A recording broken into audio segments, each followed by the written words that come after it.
السلام عليكم ورحمة الله وبركاته. أهلا وسهلا بكم حبايبي، ازيكم عاملين ايه؟ أهلا وسهلا بكم في مطبخ فاطمة، يا رب تكونوا بخير. هنعمل مع بعض النهاردة لانشون الفراخ.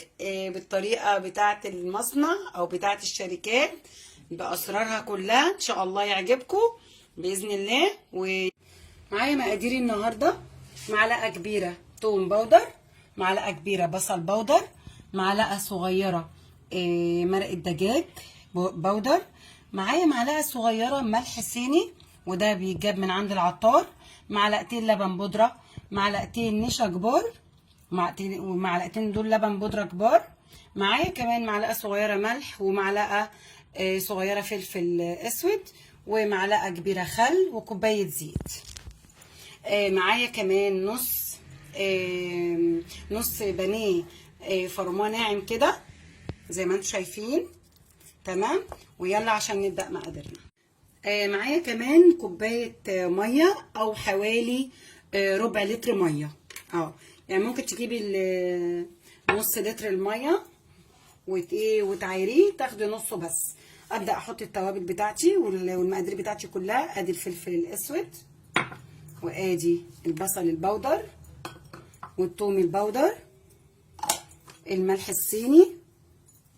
هقلب الحاجات دي الاول،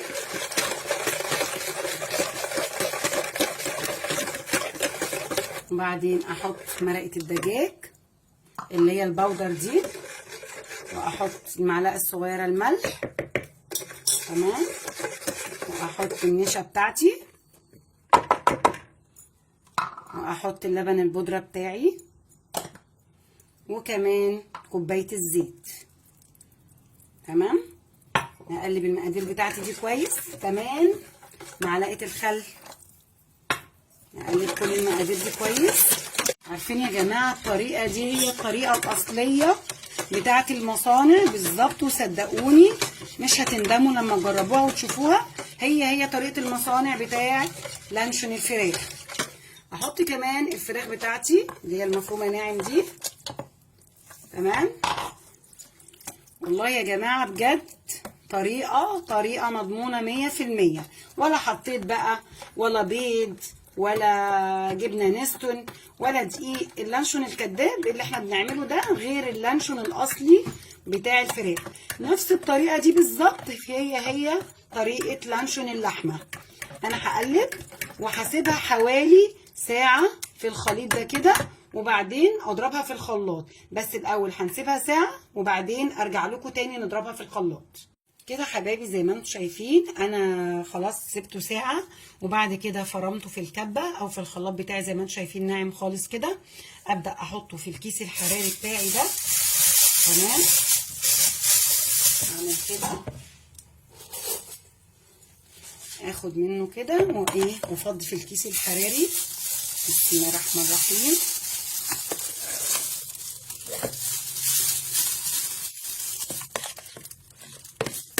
زي ما انتم شايفين كده انا خلاص فضيته في الكيس الحراري اهو زي ما انتم شايفين. ابدا اعمل احطه كده في الفويل بتاعي على الفويل، واعمل كده اخرج منه الهواء ده الاول. تمام، وابدا اعمل كده الفه في الفويل بتاعي، بس الاول اظبطه. تمام، اهو كده، شايفين ازاي اهو. وابدا الف اللانشون بتاعي. عايزه اقول لكم يا جماعه والله اللانشون ده ريحته بالظبط هو اللانشون بتاع المصانع بكل اسراره ان شاء الله. اقفل كويس جدا من الناحيه دي زي ما انتم شايفين، واقفل الناحيه التانيه كمان اهو. تمام كده، واعمل احطه في كيس حراري تاني علشان طبعا احافظ عليه ان مفيش ميه تدخله خالص اهو كده. خلاص يا حبايبي انا حطيته في كيس حراري تاني. طبعا الاول عملت الكيس الحراري الاولاني وبعد كده الفويل، وبعد كده عملته في الكيس الحراري ده. عندي ميه بتغلي على النار، تعالوا يلا نشوف هنسقطها ازاي. زي ما انتم شايفين الميه بتغلي اهي. اسقطه جوه الميه كده واغطسه. تمام، اسيبه انا كده خلصت اللانشون بتاعي، فضل ساعه على النار، واهوت انا شلت من عليه الفويل ولسه بشيل من عليه الكيس بتاعي، الكيس الحراري. اخرجه بره الكيس واوريكم ايه هعمل فيه ايه. ادي اللانشون بتاعنا حبايبي بعد ما برد. عايزه اوريكم اللانشون بتاعنا عامل ازاي. بصوا مش هتشتروا اللانشون ان شاء الله تاني ابدا من بره. بصوا انا طبعا عشان بقطعه تقطيعه تخينه شويه، مش تخينه مش شغل مكن ده يعني، بس بجد ريحته تحفه تحفه. مش هتشتري اللانشون الفراخ ده تاني خالص من بره. ايه رايكم؟ عايزه اقول لكم بقى ايه، بصوا طري جدا، بس هو عشان لسه سخن فايه بيتقطع مني شويه، لكن عايزه اقول لكم والله اللانشون ده تحفه.